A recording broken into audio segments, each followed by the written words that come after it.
안녕하십니까 믿음의 형제자매 여러분.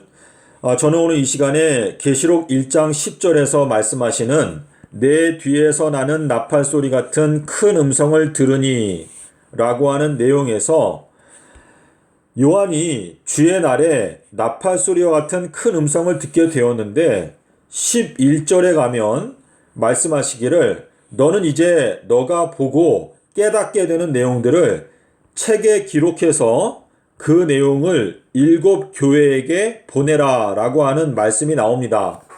자, 이것은 요한에게 주신 사명이기도 하고 우리한테 주시는 사명이기도 한데 요한이 들었던 예수님의 음성, 이 나팔 소리와 같은 예수님의 음성은 과연 어떠한 메시지를 담고 있을까 하는 것을 저희가 깨닫기 위해서는 내 뒤에서라고 하는 표현을 저희가 살펴봐야 합니다. 이 내 뒤에서라고 하는 이 표현이 마태복음 3장 11절에 똑같이 나타나고 있는데 침례 요한이 사람들에게 예수님을 소개할 때 내 뒤에서 오시는 분은 나보다 강하시다 라고 소개하고 있습니다.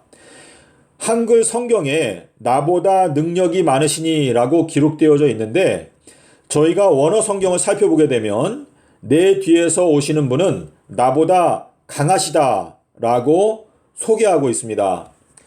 이 성경에서 강하다 라고 하는 이 표현은 잠언 24장 5절에서 지혜 있는 자는 강하다 라고 말씀을 하시고 있습니다. 자, 이 잠언이라고 하는 것은 비유서라고 하는 뜻이기 때문에 지금 잠언에서 말하고 있는 강하다라고 하는 것은 바로 지혜를 획득하는 것이 강함을 의미한다라는 뜻이 되기 때문에 우리가 이 강하다라고 하는 것은 지혜가 있는 자가 바로 강하다라고 하는 의미가 되겠습니다. 다니엘서 10장에 보면 예수님께서 다니엘을 만났을 때 다니엘을 강건하게 만드시면서 강건하라 강건하라 라고 명령하십니다. 이 내용은 사실상 다니엘에게 너는 이제 지혜를 얻으라 라고 말씀하시는 것과 다름이 없습니다. 자, 예수님께서 마태복음 12장에서 요나의 표적을 말씀하실 때 나는 솔로몬의 지혜보다 더 큰 지혜를 갖고 있다라고 강조하셨습니다. 자, 그래서 우리가 알 수 있는 것은 이 요나의 표적 속에는 하나님의 지혜가 들어있기 때문에 이 요나의 표적이 강력한 하나님의 지혜가 들어있다라고 하는 의미가 되겠습니다. 자, 그래서 우리가 요한계시록 1장 10절을 이해할 수가 있는데 내 뒤에서 나는 음성, 이것은 예수님의 지혜의 음성을 가리키는 것인데 마태복음 11장 19절에 보면 지혜, 이 지혜가 바로 침례 요한과 그리고 예수님 자신이 전파하는 기별이 지혜의 기별이다라고 말씀을 하시고 있습니다. 자, 그래서 요한이 내 뒤에서 나는 나팔 소리 같은 큰 음성을 들었다라고 하는 이 메시지는 사실상 삼낮 삼밤 땅속에서라고 하는 요나의 표적을 깨닫게 되었다라고 하는 의미가 되겠습니다. 자, 그래서 오늘날 우리가 지금 주의 날에 들어가고 있는데요.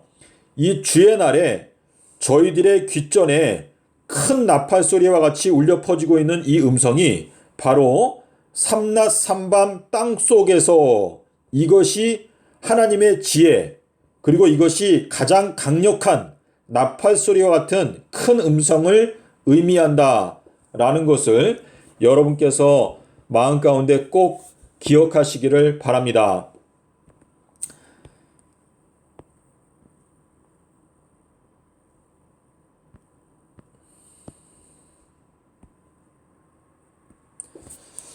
자, 우리 잠언 3장 18절에 보면 지혜는 생명나무다라고 말씀하셨습니다. 삼낮 삼밤 땅속에서는 하나님의 지혜라고 말씀을 하셨습니다. 자, 그래서 우리가 이 생명나무 에덴 동산에서 쫓겨나게 되었을 때 이 생명나무를 잃어버리게 되었는데 저희들이 이 마지막 날에 삼낮삼밤 땅속에서를 깨닫게 되면 다시 생명나무의 열매를 우리가 먹게 되는 것을 의미합니다. 잠언 24장에서 지혜 있는 자는 강하다라고 말씀하셨는데, 자, 철장 남자가 하늘로 승천한 후에는 용과 그의 사자들이 더 이상 강하지 못하기 때문에 쫓겨나게 된다라고 하는 말씀이 계시록 12장 8절에 나옵니다. 우리가 이 원어 성경을 보게 되면 용과 그의 사자들이 하늘에서 자기들의 자리를 차지하고 있다가 철장 남자가 승천하게 되면서 하늘에서 전쟁이 발생하게 되는데, 철장 남자가 승천하게 되니까 용과 그의 사자들을 쫓아낼 수 있는 근거가 마련되게 되는 것입니다.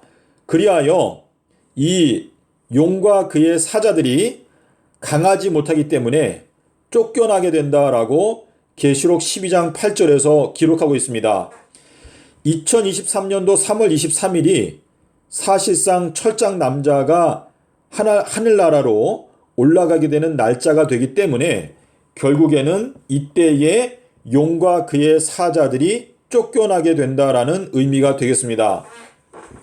자, 계시록 5장 12절에 보면 어린 양은 강하시다라고 기록하고 있습니다. 자, 계시록 10장 1절에 보면 펴놓인 책을 가진 강한 천사가 하늘에서 내려오는 장면이 나옵니다. 자, 그리고 계시록 5장 2절 또 18장 2절 21절에도 강한 천사가 나타나고 있습니다. 이 삼낮삼밤 땅속에서를 깨닫게 되면 저희들은 강한 자가 될 수 있다라고 하는 의미가 되겠습니다. 자, 이 철장 남자는 엘리야를 가리키는 것인데, 여기에 만국, 이 만국이라고 하는 단어가 마태복음 25장 31절에도 나타나고 있고, 이 철장 남자가 엘리야를 가리키고 이 엘리야가 바로 인자를 가리킨다.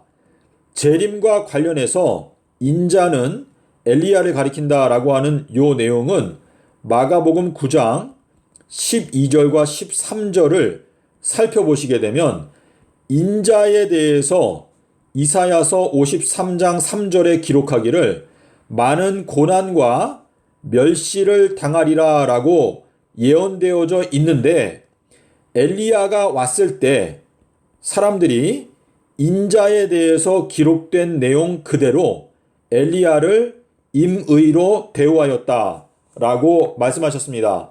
자, 그래서 예수님께서 말씀하시는 것은 엘리야도 역시 인자라는 것을 말씀하시고 있는데, 마태복음 17장 11절에서 마지막 재림 사건에서는 엘리야를 보내서 엘리야가 모든 것을 회복하게 될 것이다 라고 말씀을 하셨습니다.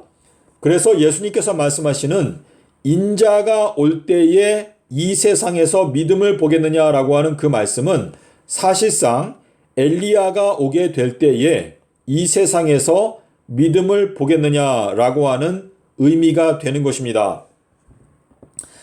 자, 주님께서 말씀하시는 인자, 엘리야가 이제 하늘로 승천하게 되는 이 사건은 2023년도 3월 달에 성취가 되는 예언입니다. 그래서 이 내용을 생각하게 되면 현 기독교회는 2023년도 3월이 되기 전에 주님 앞에 회개하고 구원의 방주에 들어가는 경험을 반드시 해야 한다라고 하는 의미가 되겠습니다.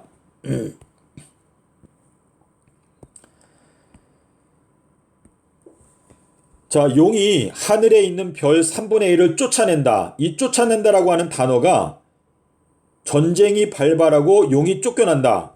그리고 밤낮 형제들을 참수하던 자가 쫓겨났다. 자, 맨 처음에는 용이 하늘에서 자기의 자리를 이제 차지하고 하늘에 있는 별 3분의 1을 이 땅에다가 쫓아냅니다. 그런데 만국을 다스리는 권세를 철장 남자가 이제 받게 되면서 하늘로 승천해서 전쟁이 일어나게 되고, 그때 전쟁에서 용이 쫓겨나게 되는데 쫓겨나게 되는 이유는 용이 강하지 못하기 때문에 이제 쫓겨나게 된다 라고 8절에서 말하고 있습니다. 그리고 나서 구원과 능력과 우리 하나님의 나라가 이루어진다. 이것이 2023년도를 가리키거든요. 그의 그리스도의 권세가 이루었다. 자, 이 권세는 주님께서 철장 권세에게 주시는 권세인데 낮과 밤으로 우리 형제들을 참소하던 자가 쫓겨났다. 자, 맨 처음에는 용이 하늘에 있는 별들을 쫓아내는 위치에 있었지만은 이제 철장 권세를 가진 남자가 하늘로 승천하게 되면서 용을 쫓아낼 수 있는 근거가 마련이 되고 전쟁이 발발하게 되었을 때 용을 쫓아내게 되는데 용이 더 이상 그 철장 남자보다 강하지 못하기 때문에 용은 쫓겨나게 된다. 이 말은 이 철장 남자가 깨닫게 되는 기별이 뭐냐면 어린 양의 지혜, 이 어린 양의 지혜를 깨닫게 되기 때문에 그 지혜가 이 용보다 더 강하기 때문에 용이 강하지 못하기 때문에 쫓겨난다 라고 말씀하시고 있고, 용이 쫓겨나게 되면서 낮과 밤으로 우리 형제들을 참소하던 자. 자, 이 내용은 마태복음 5장 25절에 나타나 있죠. 너가 길을 갈 때에 너를 고소하는 자와 빨리 화해하라. 화해하지 아니하면 너가 감옥에 갇히게 된다 라고 말했는데, 이 철장 남자가 승천하게 되면서 결국은 용이 쫓겨나게 되는데 이 용은 낮과 밤으로 참소한다. 이것은 삼낮 삼밤으로 말미암아 현 기독교의 하늘별 3분의 1을 참소하고 고소하던 자가 이제 쫓겨나게 됐다. 현 기독교회가 이 땅으로 내어 쫓긴 이유는 사실상 삼낮 삼밤 땅속에서를 부인하고 있기 때문에 쫓겨난 것이나 다름이 없거든요. 자, 그래서 그 내용을 여러분께서 꼭 기억하시기를 바랍니다.